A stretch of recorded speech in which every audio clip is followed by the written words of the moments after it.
Дэд хууль 9-р бүлэг. Израиль сонс тэнгэр тулсан өндөр хан хэрэн бүхий том хотуудтай өөрсдөөс чинь илүү өвчрхэг том үндэстнүүдийг эзлэхээр явахын тулд чи өнөөдөр Йордан галыг гатлах гэж байна. Тэндхийн хүмүүс наврах том өндөр та нарын мэддэг Анакчуудын хүүгүүд билээ. Анакийн хүүгүүдийн өмнө хэн зогсож чадах билээ гэж хэлцдгийг та нар бас сонссон.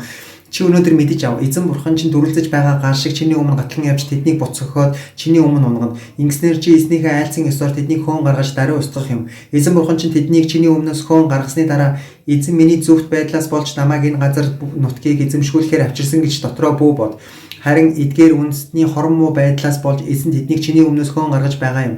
Чи тэдний газар нутгийг эзэмшихээр явах гэж байгаа нь чиний зөвхт байдлаас болсон юм биш. Зүрх сэтгэлийн чинь шулуун шударгаас болсон юм биш. Харин эзэн чиний өвөг дээдс Авраам, Исаак, Яаковд тангарсан тангараа батлахын тулд эзэн бурхан чинь тэднийг чиний өмнөөс хөөн зайлуулж байгаа нь эдгээр үндэстнүүдийн хорон муу байдлаас болсон юм.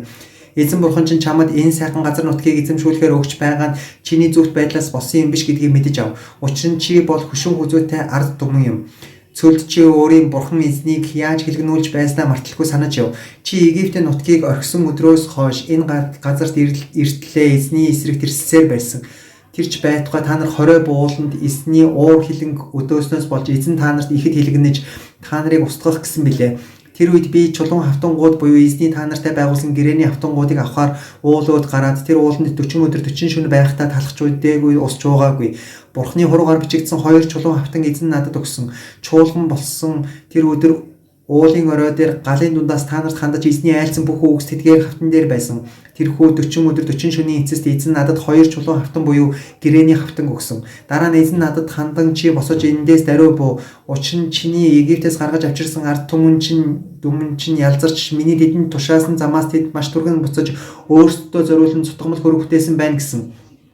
Эзэн цааш нь надад би энэ ард түмнийг харлаа. Үнэхээр тэд бол хөшүүн хүзүүтэй ард түмэн байна.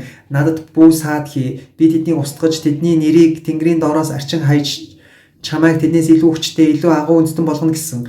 Намайг уулан дээрээс буцаж буухад ууланд гал дүрлзэж гэрээний 2 хавтан миний 2 гарт байв. Үнэхээр та нар эзэн бурхныхаа эсрэг нүгэл үлдсэнийг би харсан. Та нар өөрсдөө зориулж тугалын дүрсийг зүтгэн бүтээжээ. Та нар эзний тушаасан замаас маш түргэн буцсан учраас би өнөө 2 хавтанг гартаа авч чулуудан та нарын нүдний өмнө буталсан билээ. Би эзний өмнө урдын шигээ 40 өдөр 40 шөнө төрүүлгийн харан гівтэж талах чидээгүй ус чуугаагүй. Та нарын түүний уур хилэн хөдлөхөөр эзний мэлбийн өмнө бузар муу үйлдэлд холбогдсон бүх нүглээс чинь болж тэгсэн юм. Эзэн та нарт ихэд уурлан хэлгэнэж та нарыг устгах гэсэнд би айсан. Харин эзэн тэр үед ч мөн намайг сонссон. Эзэн Ааронд ихэд уурлаж түүнийг хөнөөх гэсэнд би тэр үед ч мөн Аароны төлөө залбирсан. Та нарын нүгэл болох та нарын бүтээсэн дуглыг би авч галд шатаан нэрийн тоос мэт болтол нь буталж нунтаглаад уулаас урсан буух горхины усанд цацсан. Та нар Табера, Маса, Киброт хатаваад байхдаа эзнийг бас хэлгэнүүлсэн. Эзэн та нарыг Кадеш Барнегаас явуулахдаа та нар явж миний та нарт өгсөн газрыг эзэмшицгээ гэж хэлсэн. Харин та нар өөрсдийн бурхан эзний тушаалыг эсэргүүцэн түүнд итгэсэн ч үгүй түүний үгийг ч сонсоогүй. Би та нарыг мэдэх болсон тэр өдрөөс хойш та нар эзний эсрэг тэрсэлсээр ирсэн.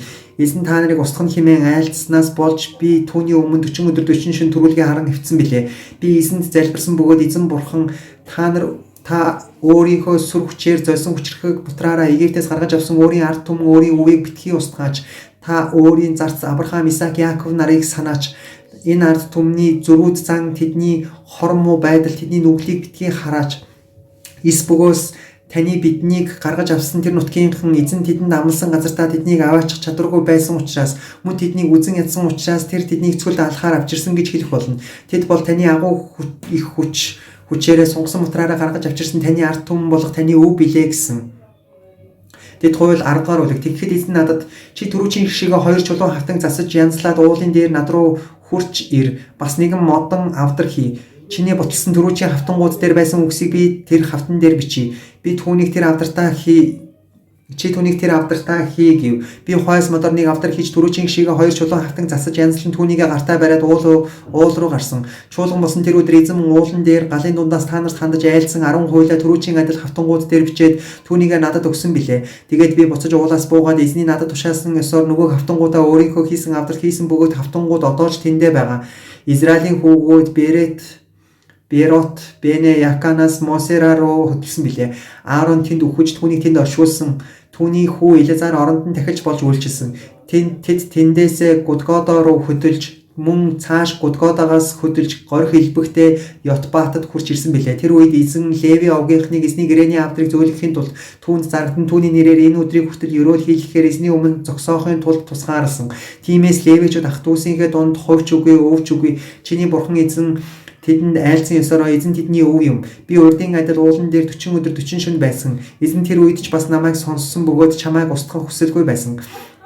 Тэгээд эзэн надад хандан чи бос миний тэдэнд өгөхөөр өг дээд чинь тангарсан газар руу тэднийг аваачиж эзэмшүүлэхийн тулд энэ ард түмнийг тэргүүлэн аян замаа цааш үргэлжлүүл гэж айлцсан билээ. Израиль чиний бурхан эзэн чамаас юуг шаарддаг вэ? Зөвхөн эзэн бурхнаасаа айн эмээхийг, түүний бүх замаар явахыг, түүнийг хайрлан бүх зүрх бүх сэтгэлээрээ эзэн бурхантаа үйлчлэхийг болон чиний сайн сайхны төлөө өнөөдөр миний чамд тушааж байгаа эзний зарлиг тушаалыг дагаж мөрдөхийг шаарддаг босуу. Тэнгэр хийгээд хамгийн дээд тэнгэр бас газар дэлхий түүн дээр байгаа бүхэн чиний бурхан эзнийх юм. Гэсэн ч эзэн зөвхөн чиний өг дээдсийг хайрлахаар таашаа сойрхож тэдний үр удмынхан болон та нарыг өнөөдрийнхтэй адил бүх ард түмнүүдийн дээгүүр сонгож авсан. Тиймээс та нар зүрхэнтэй хүч хөндүүлж цаашид хөшүүн үзүү буу гарга. Та нарын бурхан эзэн бол бурхтын бурхан, эзний эзэн, агуу их хүчрхэг аимшигт бурхан. Тэрээр хүнийг алагчилдаг ч үгүй, хээл хавуул авдаг ч үгүй. Тэрээр үнчин бэлэвсэн эмэгтэй төлөө шудраг өсийг тогтоон харийн хүнд хоол хүнс хувц сунар өгч өөрийн хайраа харуулдаг. Та нар Египтэд харийн хүн байсан. Тийм учраас та нар харийн хүнийг хайрал. Эзэн бурхнаасаа айн имэж түнд зарагдан түүнээс зууран түүний нэрээр тангарал. Тэр бол чиний магтаал, тэр бол чиний бурхан. Тэрээр чиний нүдэрээ үдсэн тийм агуу их сүрдмээр зүйлсийг чиний төлөө үйлдсэн. Египтэд хурч очсон чиний өвөг дээдс ердөө далуулаа байсан бол эзэн бурхан чинь одоо чамайг тэнгэрийн одод мэд олон болгожээ. Тэд хууль 11-р бүлэг. Тиймээс чи өөрийн бурхан эзнийг хайрлан түүний захиа даалгавар хууль тогтоол зарлиг тушаалыг үргэж дагаж яв. Та нарын бурхан эзний сахилгажуулалтыг мдээгүй хараагүй хөвгүүдтэй чинь би яриагүй гэдгийг өнөөдөр ойлго. Тэд түүний сүр жавхлан, түүний хүчрхэг гар, түүний сунгасан моторыг Египтийн төвд, Египтийн хаан Фараон болон бүх газар нутагт нь түүний үйлсэн тэмдэг үйлсийг нь та нарын хойноос хөөн ирсэн тэднийг улаан тэнгисийн усанд живүүлэх үедээ Египтийн цэргүүд тэдний агт морд тэрэгнүүдэд эзний юу хийснийг болон эзэн тэднийг бүр мөсөн устгасныг та нарыг энд ирэх хүртэл цүлд та нарт түүний юу хийснийг Рубны хүү Илиабийн хүүгүүд болох Датан, Абирам нарыг хэрэгснийг тэр үед газар амаа ангайлхан бүх Израилийн дундаас тэдний гэр бүл, тэдний майхан, тэднийг дагсан амьтаа бүхнийг залгисныг хараагүй. Харин та нар эзний үйлцэн энэ бүх агуу үйлсийг нүдэрээ үзсэн билээ. Тиймээс та нар миний өнөөдөр та нарт өгч буй тушаал бүрийг давхан мөрд. Ингэснээр та нар хүчрхэг болж Йордны гатлан эзэмших гэсэн тэр газраа орж түүнийг эзэмших юм. Ингэснээр тэдэнд болон түүний үр хүүхдэд өгөхөөр өг дээдсд чинь эзний тангаралсан сүү балаар бэлгсэн тэр газарт та нар урт наслах юм. Чиний эзэмшгээр очих гэж байгаа тэр газар бол чиний гарч ирсэн Египтийн газар нутагтай адилгүй. Египтэд та нар үр суулгаад ногооны талбай мэт хөлөөрөө усалдаг байсан. Харин чиний эзэмшгээр Йордны гатлах гэж байгаа тэр газар бол Тэнгэрийн хур бороогоор ундаалдаг хөндий, толгодын орон бөгөөд. Чиний бурхан эзний асран хамгаалдаг орон юм. Чиний бурхан эзний мэлмий жилийн эхнээс аваад эцэс хүртэл үргэлж түүнийг толдон байдаг билээ. Хэрв та нар өнөөдөр миний та нарт тушааж байгаа тушаалыг сайдар сонсож эзэн бурхнаа хайрлаж түүнд бүх зүрх бүх сэтгэлээрээ зарагдвал эзэн та нарын газар дээр хур бороог цаг үлрэлт нь оруулж хавар намрын бороог илгээж та нар үр тариа шин дарст хос авах болно. Тэрээр мал сүргийн чин төлөө өвс ногоог хээр талд ургуулан та нар идэж үеийг цатглан байх болно. Та нар болгоомжтой бай. Та нарын зүрх мэхлэгдэн эргэж өөр бурхтад зарагдан тэдэнд мөргөх үе. Тэгвэл эзний уур хилэн та нарын эсрэг дүрлзэн тэнгэрийг хаагаад бороо орохгүй газраас үр тариаж урахгүй болно. Та нар эзний өгч буй сайн газраас даруй устна. Тиймээс та нар миний энэ үгсийг зүрхэндээ сэтгэлдээ тогтоож түүнийг тэмдэг болгон бугуйндаа уйж хоёр нүдний хоорондох сахиус мэт байлга. Та нар түүнийг хүүгүүдтэй зааж гэртээ сууж байхдаа ч замд явж байхдаа ч хэвтэхдээ ч босохдоо ч түүний тухай ярьж бай. Та нар үүнийг хаалганыхаа хатвч дааман хаалган дээр бич. Тэгвэл та нарын өвөг дээдсд өгөхөөр эзний тангалсан газар дээр та нарын болон хүүгүүдийн чинь амьдралын газар дээр тэнгэрийн онших хоногуд мэт уртсан. Та нар хэрв миний та нарт тушааж буй энэ бүх тушаалыг сахин үйлдэж эзэн бурхнаа хайрлаж түүний бүх замаар явж түүнээс зууран байвал эзэн эдгээр бүх үндэснийг та нарын өмнөөс хөөн гаргаж та нар өөрсдөөсөө илүү хүчтэй илүү том улсуудыг эзэмших болно. Та нарын хөлийн уул гიშгэх газар бүхэн чинь та нарыг болно. Танай хил хязгаар нь цөлөөс Ливан хүртэл Ефрат мөрнөөс Баруун тэнгис хүртэл үргэлжлэх болно. Эзэн бурхан чинь та нарт айлцсан ёсороо та нарын хөл хүрсэн бүхэл газрын хүмүүсийг та нараас айх айдас гүйцээр хүчнэ. Тиймээс та нарын эсрэг хинч босож чадахгүй. Өнөөдөр би та нарын өмнө ерөөл хараад хоёрыг тавьж байна. Хэрэв та нар өнөөдөр миний тушааж буй эзэн бурхныхаа тушаалыг сонсвол өрөөгдөх болно. Хэрэв та нар эзэн бурхныхаа тушаалыг сонсолгүй харин миний өнөөдөр та нарт тушааж буй ёс журмаас хазааж урд мэддэггүй байсан өөр бурхтыг дагваас хараагдах болно. Эзэн бурхан чинь чиний эзэмшгээр очиж буй тэр газарт чамайг аваачин оруулах үед чи Геризим уулан дээр Ерөөлийг Ибал уулан дээр хараалыг тавь. Тэр хоёр уул Йордны нөгөө талд наран шингэх зүг рүү чиглэсэн замын баруун талд Гэлгалийн харалтаа Морегийн царс модны дэргэд Арабад оршин суудаг Канаанчуудын нутагт байдаг биш үү? Та нар эзэн бурхнаас чинь та нарт өгч байгаа тэр газрыг эзэмшгээр очихын тулд Йордан голыг гатлах гэж байна. Та нар түүнийг эзэмшин тэндээ оршин суух болно. Миний өнөөдөр та нарын өмнө таниулж байгаа бүх зарлиг хууль тогтоолыг та нар ёсчлон даг. Дэд хууль 12 дугаар бүлэг. Дэлхий дээр та нар амьдран суух хугацаанд өвөг дээдсийн чинь бурхан эзэн чамд эзэмшүүлэхээр өгсөн газар нутагт даган биелүүлэх ёстой зарлиг хууль тогтоол энэ байна. Та нарын хүн гаргах тэдгээр үндэстнүүдийн бурхадтай зарагдаж байсан өндөр уул, дов толгод, альва ногоон модон доторх доорх бүхэл газруудыг бүр мөсөн устгав.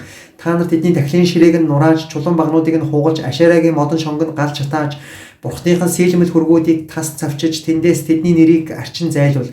Та нар эзэн бурхантай ингэж хандаж болохгүй. Харин та нарын бурхан эзэн өөрийнхөө нэрийг тавин өөрөө суухаар танаа угуудаас сонгох тэр газрыг та бүхэн хайж тэнд та нар оч. Та нар өөрсдийн шатаалт дахил өөрсдийн 11% өргөл, өөрсдийн гарын дээдлэн барих өргөл, тангаргийн өргөл, сайн дурын өргөл, өөрсдийн бод бог малын ууган төлөв тэргүүтнээ тэнд авчрах ёстой. Та нар эзэн бурхныхоо өмнө тэндээ хооллож гараараа хийсэн бүхнийг чинь чиний бурхан эзэн ивээсэн учраас гэр хутлоороо наргиж зингэсгээ. Өнөөдөр энд бидний хөвөлдөж байгааг хийж болохгүй. Учир нь энд хүн бүр өөрийнхөө нүдэнд зөв гэж үзнээ үйлдэж байна. Та нар амралт болон эзэн бурхны чинь та нарт өгч буй өвд хүрэх арай болоогүй байна. Харин та нар Йордны гатлан эзэн бурхныхаа та нарт өв болон өгч буй тэр газар суух болно. Тэр эргэн тойрны чинь дайснуудаас чамайг ангижруулан чи айх аюулгүй амьдрах болно.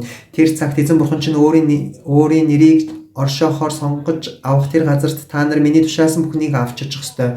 Та нар өөрсдийн шатаалт дахил өөрсдийн 11% өргөл, өөрсдийн гарын дээдлэн барих дахил өөрсдөө эзэн тангарлаж барих шилмэл тангаргийн өргөл бүхнээ аваачиж та нар хөвгүүд охид зарц шивгчдийнхээ хамт эзэн бурхныхоо өмнө баясан цингэн. Мөн танаа хотод буй левичүүд та нарын дунд ховч үгүй, өвч үгүй тул бас та нартай хамт баясан цингэн. Чи харсан газар бүртээ шатаалт дахлаа өргөж болохгүй болгоомжтой бай. Харин танаа огуудын аль нэгнээс эзний сонгож авах тэр газарт чи шатаалт дахлаа өргөж миний чамд тушаасан бүхнийг тэнд үйлд. Харин эзэн бурхны чинь чамд өгсөн ивэлийн дагуу чи өөрийнхөө хотын дотор малаа дураараа нэдэлж махыг нь идэж болно. Бузарцсан ба цэвэр хүний аль нь ч түүнээс гөрөөс бугын мах иддэг шиг идэж болно. Зөвхөн цусыг нь идэж болохгүй. Түүний газарт ус шиг асав. Чи үр тариа шин дарс тосныхоо 11 хийгээд бод бог малынхаа ууган төлөх тангарсан ёсороо төлөх альва тангаргийн өргөл, өөрийн сайн дурын өргөл, гарын дээдлэн барих дахлыг хотынхоо дотор бүү ид. Харин чи эзэн бурхныгаа сонгож авах тэр газарт өөрийн бурхан эзний өмнө хөвгүүд охид зарц шивгчд хотынхоо левичүүдтэй хамт түүнийг идэж бас өөрийнхөө хийж бүтээсэн бүхний төлөө эзэн бурхныхоо өмнө баясан цэн. Чи болгоомжтой байж нутагтаа амьдран суух хугацаанд левичүүдийг бүү орох. Эзэн бурхан чинь чамд амлсан ёсоор хэл хязгаарыг чинь тэлж өгөх үед чи мах идэхийг хүсэж би мах идэ гэж хэлээд хүсснийхээ зоргоор мах идэж болно. Хэрвээ эзэн бурхан чинь нэрээ тавихаар сонгосон тэр газар чамаас хэтэрхий хол байвал миний чамд тушаасан ёсоор эзний өгсөн мал сүргээс нядалж хотынхоо дотор хүснээрээ идэж болно. Гөрөөс бугын махыг иддэг шиг та нар идэж болно. Бузарцсан эсвэл цэвэрхэн мөн адил түүнээс идэж болно. Харин чи цус идэхээс болгоомжтой. Цус бол ам учраас тэр амийг махтай хамт идэж болохгүй. Чи түүнийг идэлгүй газарт ус шиг асах. Чи цусыг бүү ид. Эзний зөв гэж үздэг зүйлийг үйлдэж байх юм бол чи болон чиний хүүгүүд сайн сайхан явах болно. Харин чи өөрт байгаа ариун зүйлсээ тангаргийн өргөлөө авч эзний сонгож авсан тэр газарт оч. Чи шатаалт дахил өргөхдөө мах цус хоёрыг эзэн бурхныхаа дахлын ширээн дээр өрг. Дахлуудыг өргөхдөө цусыг нь эзэн бурхныхаа дахлын ширээн дээр асгаад махыг нь идэх ёстой. Миний чамд тушааж буй энэ бүх үгсийг чи сайтар сонсоод даган биелүүл. Чи эзэн бурхныхаа сайн зөв гэж үздэг зүйлийг үйлдэж байх юм бол чи болон чиний хүүгүүд үүр сайн сайхан явах болно. Чиний хөөн гаргахаар очиж буй тэр үндэснүүдийг эзэн бурхан чинь та нарын өмнө хүүс тэмтрэн чи тэдний хүүс тэмтрэн нутагт нь оршин суух үед чи болгоомжтой байж чиний өмнө тэд устгагдсны дараа өөрөө тэдэнд бүү өргөтөл мөн тэдний бурхтыг сургалж тэдгээр үндэстэн бурхадтай хэрхэн зарагдаж байсан бэ? Би ч мөн тгий гэж бүү хэл. Эзэн бурхандаа чи ингэж хандаж болохгүй. Тэд эзний үзэн яддаг жигшүүрт үйлдэлийг бурхадтай зориулан хийж улмаар өөрсдийнхөө хөвгүүд охтыг ч галж шатаан бурхадтай өргөдөг. Миний та нарт тушаасан болгоныг та нар дагаж мөрдөж түүн дээр бүү нэм бүү хас. Дэд хууль 13 дугаар бүлэг. Иш үзүүлэгч эсвэл мэрэгэн зүүдэж та нарын дундаас гарч чамд тэмдэг гайхамшигыг үзүүлж чиний мэддэггүй байсан өөр бурхтыг цөмөрөө даган тэдэнд зарагдацгаая гэж хэлээд чамд урдчлан хэлсэн тэрхүү тэмдэг гайхамшиг нь биелсэн ч гэсэн чи тэр иш үзүүлэгч эсвэл мэрэгэн зүүдчдийн зүүдчийн үгийг бүү сонс. Учир нь эзэн бурхан чинь та нарыг бүх зүрх бүх сэтгэлээрээ эзэн бурхандаа хайртай эсхийг чинь шалган үзэж байгаа юм. Та нар эзэн бурхныхаа хойноос дагаж түүнээс айн эмээж түүний тушаалыг мөрдөж түүний дуу хоолойг сонсон дагаж түүнд зарагдаж түүнээс зуурч харин тэр иш үзүүлэгч юм уу мэрэгэн зүүдчийг ал. Учир нь тэрээр эзэн бурхны чинь чамд яв гэж тушаасан замаас та нарыг уруу татан гаргахын тулд та нарыг Египтийн нутгаас авчирсан боолчлын гэрээс зөөлсөн эзэн бурхнаас чинь уруулах гэж ятгсан. Та нар ийхүү өөрсдийнхөө дундаас бузар мууг арилган зайлуулах ёстой. Хэрв төрсэн ах トゥ чинь эсвэл хүү охин чинь эсвэл өөрөдөх эхнэр чинь эсвэл амьшигын хайрладаг дотн нөхөр чинь чамайг сэмхэн ятгаж чиний болон өвөг дээдсийн чинь мэддэггүй байсан бусад бурхад чиний эргэн тойронд байгаа чамд ойр юм уу хоол газрын нэг хязгаараас нөгөө хязгаар хүртэлх ард түмнүүдийн бурхтад бүгдээрээ очиж зарагдацгаая гэсэн чи түүнийг бүү даг бүү сонс бүү өрөөл бүү хөлтрүүл бүү халахал. Харин чи түүнийг заавал алгатаа эхлээд чи түүнд гар хүрч бусад хүмүүс дараа нь гар хүрэх ёстой. Тэрээр Египтийн нутгаас боолчлын гэрээс чамайг гаргаж авсан эзэн бурхнаас чинь чамайг уруулахыг завдсан тул чи түүн рүү чулуудаж ал. Тэгвэл бүх Израиль түүнийг сонсоод айж дахин хизээж тийм муу юм та нарын дунд хийж чадахгүй. Чиний бурхан эзнээс чамайг амьдруулахаар чамд өгч буй аль нэгэн хотод та нарын дундаас өөдгүй хэсэг хүмүүс гарч ирээд хотынхныгоо уруу татан явж та нарын мэддэггүй өөр бурхтад зарагдъя гэж хэлхийг чи сонсвол чи түүнийг сайн ирж асууж сургалаад үнэхээр тийм жигшүүрт юм та нарын дунд гарсан байвал чи тэр хотын оршин суугчдыг элдний ирээр хяар цохин тэр хот болон түүний доторх бүгдийг мал сүрэгтэй хамт элдний ирээр хүйс тэмдэр. Бас тэндээс булааж авсан бүх зүйлээ хотын төв талбай цуглуулan хураагаад тэр хотыг булаан авсан бүх зүйлтэйгээ шатааж эзэн бурхандаа шатаал дахил болов. Тэр хот үрд балгас болж дахин хизээж босохгүй. Тэр устгагдах юмнаас юунд ч бүх гар хүр. Тэгвэл эзний уур хилэн намдаж чамд өршөөл үзүүлж чиний өвөг дээдс тангамсан ёсороо чамайг өнөр өтгөн болгоно. Хэрвээ чи эзэн бурхныхаа дуу хоолойг сонсоод өнөөдөр миний чамд тушааж буй бүх тушаалыг дагаж эзэн бурхныхаа мэлмийн өмнө зөв зүйлийг үйлдвэл тийм байх болно. Дэд хууль 14 дугаар бүлэг. Та нар бол өөрсдийнхөө бурхан эзний хүүгүүд юм уу? Хүснийхээ төлөө бие бүү зүс, магнааныхаа үсийг бүү хос. Чи бол эзэн бурхныхаа ариун ард түмэн. Эзэн дэлхий дээр байгаа бүх ард түмнүүдийн дотроос чамайг өөрийнхөө өв ард түмэн болгохоор сонгосон билээ. Чи жигшмээр муухай юугч бүү ид. Та нарын идэж болох амьтад нь үхэр хон ямаа буг зээр улаан буг зэрлэг ямаа янгэр урт ивэртэй гөрөөс аргал юм. Амьтдын дундаас туурайн салаатай ац туурайтан хевдэг ямар ч амьтдыг та нар идэж болно. Харин хевдэг эсвэл ац туурайтай амьтдын дотроос та нарын идэж болохгүй амьтан бол тэмээ туулай хадны дорог. Эдгээр амьтад хевдэг боловч салаа туурайгүй учир та нарт бузар бөгөөд гахаа бол ац туурайтан боловч хевдэггүй учир та нарт бузар болно. Та нар эдгээрийн махыг идэж болохгүй хүртэн ч хүрч болохгүй. Усан дотор байдаг сэрвээтэй хайрстай бүхнийг та нар идэж болно. Харин сэрвээгүй хайрсгүй ямар ч амьтныг бүү ид. Энэ нь та нарт бузар болно. Альва цэвэр шууг та нар идэж болно. Харин идэж болохгүй шууд гэвэл бүргэд тас, хар тас, улаан шонхор илээ, шонхрын төрөл, хэрээний төрөл, тэмээн хэрүүл, шар шувуу, цахлаа, харцгын төрөл, уйл, цагаан хүзүүд тас, цагаан уйл, хотон, хүрэн шувуу, хар галуу, өрөв тас, хөх тэглийн төрөл, өвөөлж, сарсан багвахаа юм. Нислэг хорхоо шавж бүхэн та нарт бузар болно. Тэдгэрийг бүү ид. Харин альва цэвэр шууг та нар идэж болно. Та нар бол эзэн бурхныхаа ариун ард түмэн. Тиймээс альва үгсэн амьтныг бүү ид. Харин та нар түүнийг өөрийнхөө хотод суудаг харийн хүнд өгөөд идүүлэх эсвэл гадны хүнд худалдаж болно. Чи ишгийг ихийнхэн сүүнд бүү чана. Чи жил бүр талбайнхаа ургацын 11-ийг заавал өрг.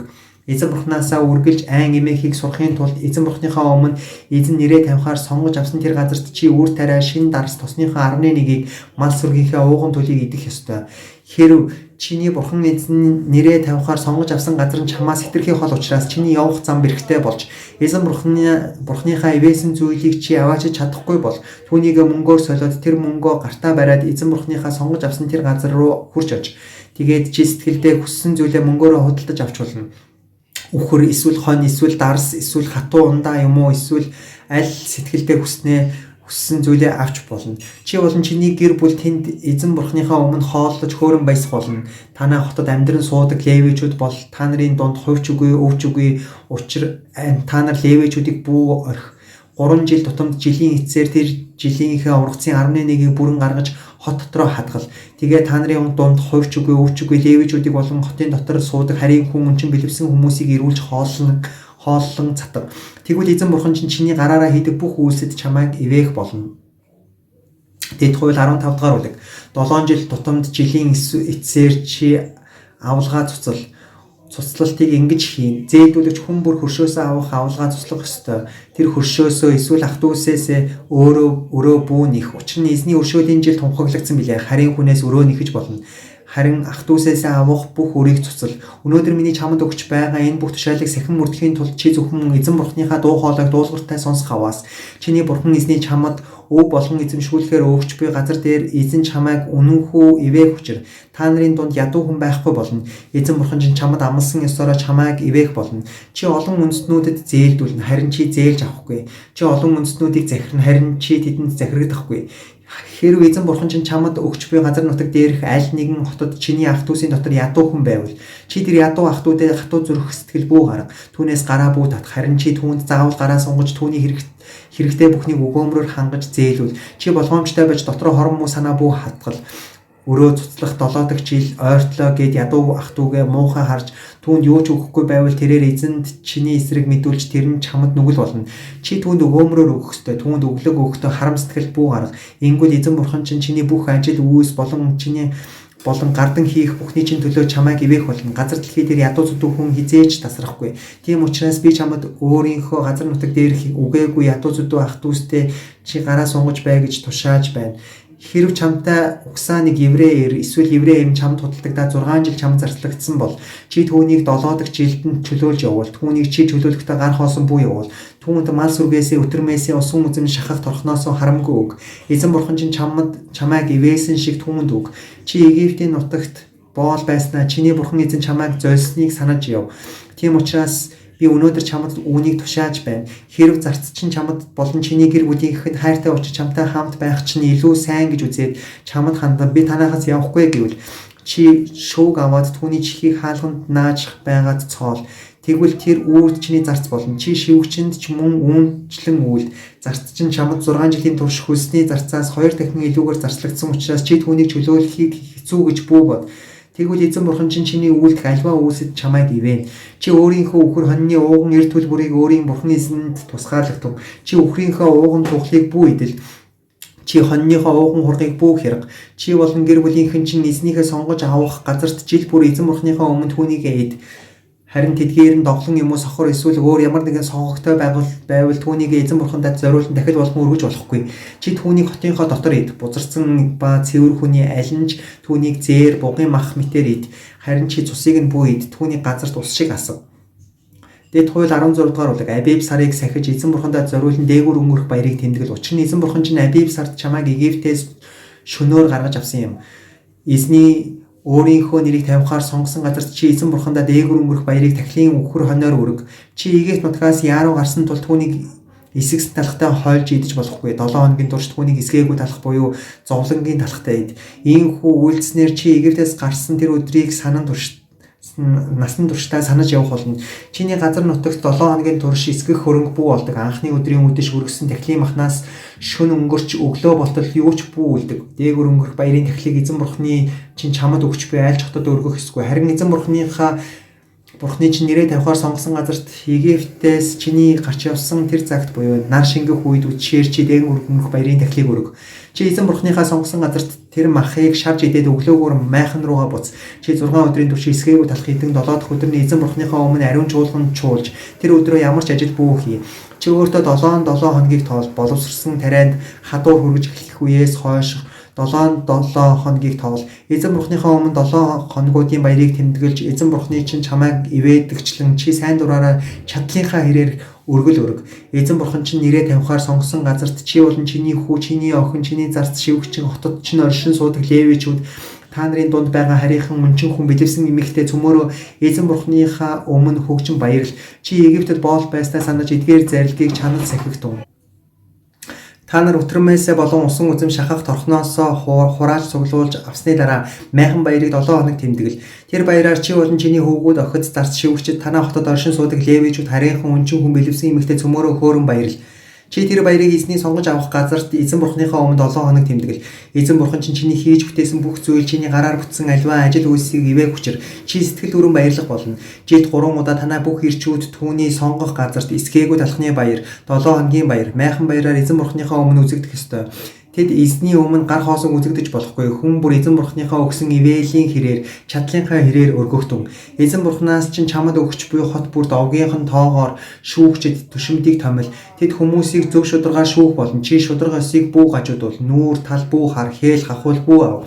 Учир нь хээл хахуул бол мэрэгэн хүний нүдийг сохож зөв шударга хүний үгийг гойволдог. Чи амьдарч эзэн бурхнаас чинь чамд өгч буй тэр газрыг эзэмшихийн тулд чи шударга ёсыг зөвхөн шударга ёсыг л даах.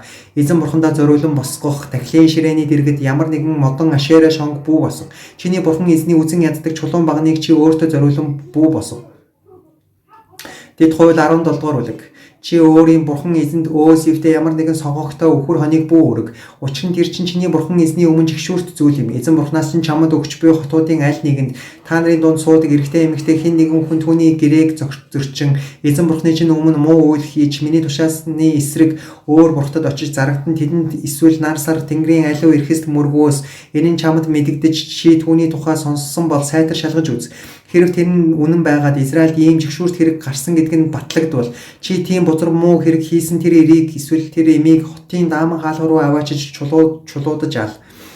Алуулах хүнийг 2-3 гэрчийн амаар алагтун харин ганц гэрчийн амаар бүү ал. Түүнийг алах үед эхлээд түүний эсрэг гэрч нарын гар хурч дараа нь бусад бүх хүмүүсийн гарыг хүрэг.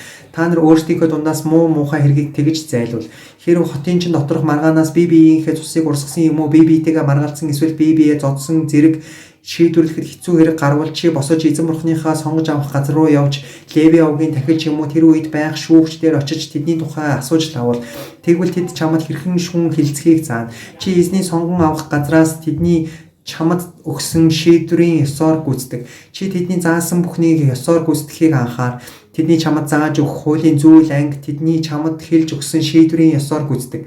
Тэдний чамд хэлсэн үгээс баруун тийш зүүн тийш бүү хазай. Эзэн бурхандаа үйлчлэхээр тэн зогсож буй тахилч юм уу шүүгчийн сонсохгүй давлуун загнах хүн байвал тэр хүнийг алгах ёстой. Израилаас муу муухайг ингэж зайлуул. Тэгвэл бүх хүмүүс түүнийг сонсож айгаад дахин тийм давлуун явдал гаргахгүй.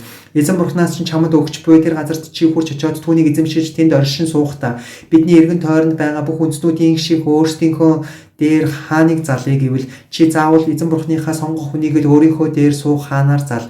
Чи ах トゥ усын хэн нэгнийг өөрийнхөө дээр суух хаан болов. Харин чиний ах トゥ биш харийн хүнийг өөрийнхөө дээр суух хаанаа бүү болов.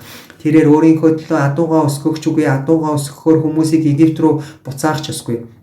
Учир нь эзэн та нар энэ замаар дахин хизээж буцах ёсгүй гэж та нарт айлцсан билээ. Тэрээр тэр хүн өөртөө олон ихнэр авч зүрхэн уруу татагдах ёсгүй. Тэрээр өөртөө зориулан алт мөнгө арвжуулж болохгүй. Тэрээр хаан ширээнд залрангуудаа Леви овгийн тахилч нарын өмнө байдаг энэ номоос энэ хуулийг өөртөө хуйлын лом дээр хуулан бичиж аваад өөртөө хадгалж түүнийг амьдралынхаа бүхий л өдрүүдийн турш унших ёстой.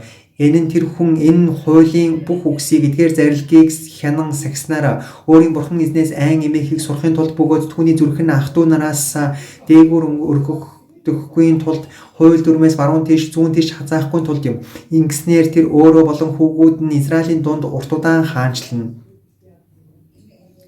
Тэд хууль 18 дахь бүлэг. Левийн тахилч нар буюу Левийн бүх овог нь Израилийн дунд хувьч үгүй өвч үгүй болно. Тэд эзэнд галаар өргөх тахил болон түүний хуваас идэх болно. Тэд ах トゥ нарынхаа дунд өвгүй байна. Учир нь эзэн тэдэнд амласан ёсороо өөрөө тэдний өв байх юм.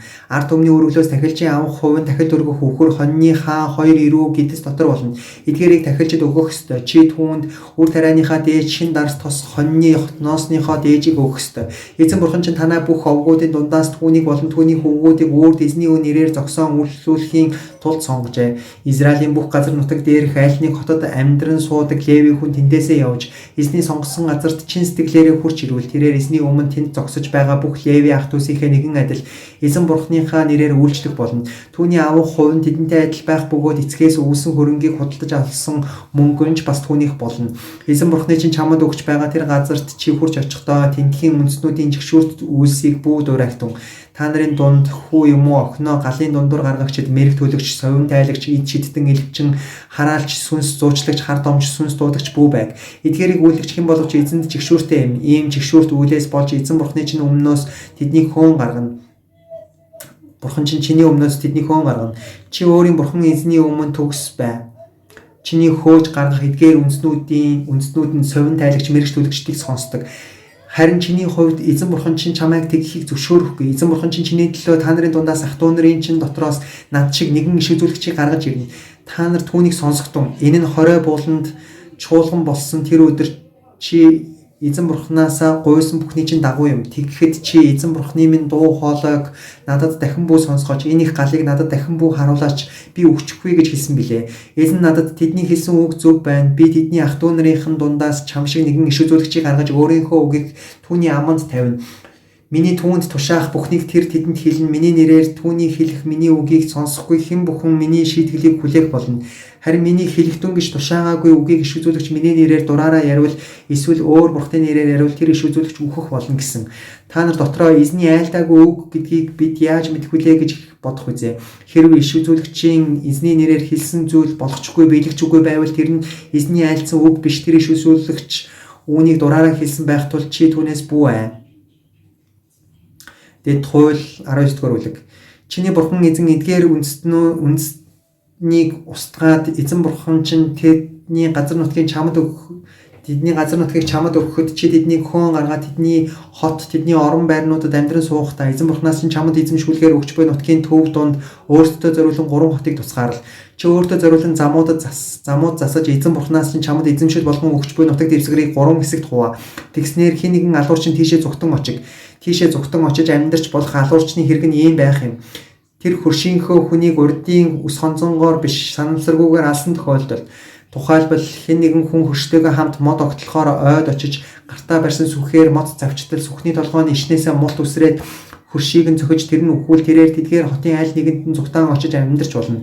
Эс тэгвэс хөршийнхөө хүнийг урдын ус хонцонгоор алаагүй тэр хүнийг алах нь зохисгүй атал цусан өшөө авагчийн уур хилэнд буцаж алуурчныг мөрдөн хөөх зам нь урт байвал түүнийг гүйцэн очоод ална. Тиймээс би чамд өөртөө 3 хотыг тусгаарлан ав гэж тушааж байна. Эзэн бурхан чинь чиний өвөг дээдс тангаралсан ёсороо чиний нутгийн хөлийг тэлж өвөг дээдс чинь өгөхөөр амласан бүх газрыг чамд өгвөл бас чи өөрийн бурхан эзнийг хайрлан ямагт түүний замаар явахын тулд миний өнөөдөр чамд тушааж байгаа энэ бүх тушаалыг даган биелүүлвэл энэ 3 хотоос гадна өөр 3 хотыг нэмж ав. Эзэн бурханаас чинь чамд өв болгон өгч буй тэр газар дээр гэмгүй цусыг бүү урсгав. Тэгвэл цус урсгасан гэм чамд оногдохгүй.